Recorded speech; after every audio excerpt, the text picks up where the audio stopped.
Assalamualaikum warahmatullahi wabarakatuh. Selamat pagi Pak Hendra dan juga teman-teman. Perkenalkan, nama saya Elsa Alfika Dia Kurian Putri dengan NIM 1872410007 dan juga rekan saya. Saya Floresita dengan NIM 187241088. Hari ini kami akan mempresentasikan hasil diskusi kami, yaitu yang berjudul The Role of Human Resource Information System atau HRIS in the Process of Manpower Activities. Untuk latar belakangnya adalah yang pertama, perkembangan globalisasi dan teknologi mendorong organisasi untuk menerapkan sistem informasi dalam berbagai bidang termasuk sumber daya manusia. Yang kedua, HRIS merupakan sistem berbasis komputer yang digunakan untuk mengelola data dan juga kepegawaian. Dan terakhir adalah sistem ini bertujuan untuk meningkatkan efisiensi serta mempercepat pengambilan keputusan yang berkaitan dengan ketenagakerjaan. Lalu selanjutnya adalah tujuan penelitian. Tujuan penelitian ini adalah untuk yang pertama mengetahui manfaat penggunaan HRIS terhadap kegiatan ketenagakerjaan. Yang kedua adalah menganalisis kontribusi HRIS terhadap pengelolaan sumber daya manusia. Dan terakhir adalah mengidentifikasi tantangan yang dihadapi dalam mengimplementasikan HRIS. Dan juga metode penelitian ini adalah dengan cara mewawancarai terhadap 2 manajer HRIS pada industri perhotelan di Grana. Lalu selanjutnya adalah pengertian HRIS.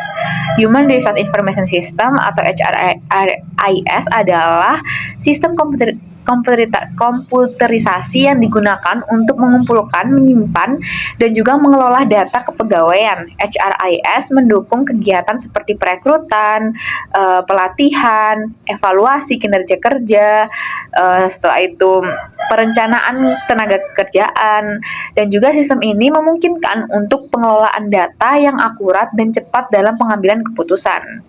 Nah, selanjutnya adalah jenis-jenis HRIS, yaitu yang pertama adalah operasional atau sebagai mendukung pengambilan keputusan rutin dan administratif seperti pencatatan data karyawan dan juga posisi jabatan.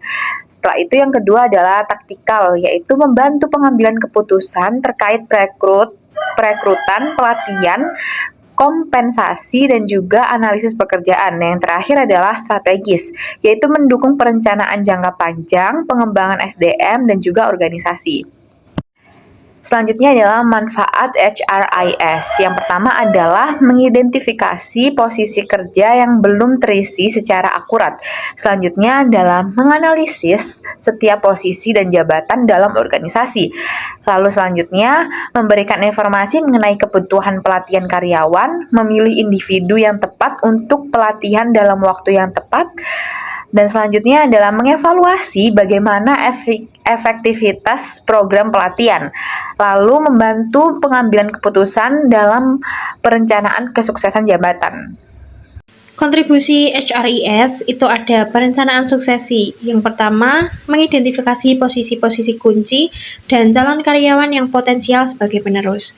Yang kedua, membantu pengambilan keputusan secara cepat dan tepat dalam pengelolaan talenta.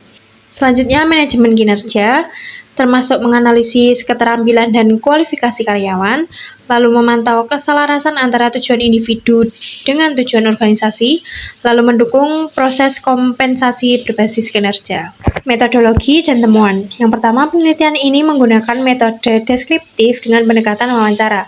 Lalu, responden berasal dari 2 hotel di Ghana yang telah menggunakan HRIS lebih dari 5 tahun. Selanjutnya, HRIS ini digunakan terbukti efektif dalam mengelolakan pelatihan, perencanaan suksesi, dan evaluasi kinerja karyawan. Temuan utamanya, HRIS mampu mengidentifikasi kekosongan jabatan dan menganalisis pekerjaan secara sistematis. Sistem ini juga memudahkan pemetaan kebutuhan pelatihan dan evaluasi efektivitasnya. HRIS berperan dalam pengambilan keputusan yang lebih cepat terkait manajemen talenta. Namun, sistem ini belum efektif dalam mengurangi biaya perekrutan. Tantangan implementasi HRIS ini ada kesulitan dalam memprediksi permintaan dan ketersediaan tenaga kerja, lalu ada akses terhadap data dan informasi yang belum optimal, lalu biaya perekrutan yang masih tinggi, terbatasnya jumlah tenaga kinerja yang tersedia di pasar kerja.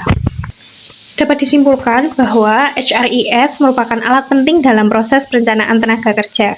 Sistem ini membantu perusahaan dalam menyusun pelatihan, perencanaan, karir, dan pengelolaan kinerja secara efisien. Walaupun bermanfaat, implementasi HRIS masih menghadapi beberapa kendala yang harus diatasi, terutama dalam hal informasi dan sumber daya manusia. Hal-hal yang kelompok kami rekomendasikan adalah yang pertama, organisasi sebaiknya mengintegrasikan HRIS dengan sistem lain untuk mempercepat aliran informasi dan proses pengambilan keputusan. Yang kedua, kerjasama dengan lembaga pendidikan perlu dilakukan untuk mengatasi kekurangan tenaga kerja. Yang terakhir, organisasi perlu menindaklanjuti rekomendasi dari HRIS, khususnya terkait perencanaan suksesi dan pelatihan karyawan guna meningkatkan kinerja perusahaan. Sekian pemaparan artikel ilmiah dari kelompok kami, kurang lebihnya kami mohon maaf yang sebesar-besarnya. Terima kasih.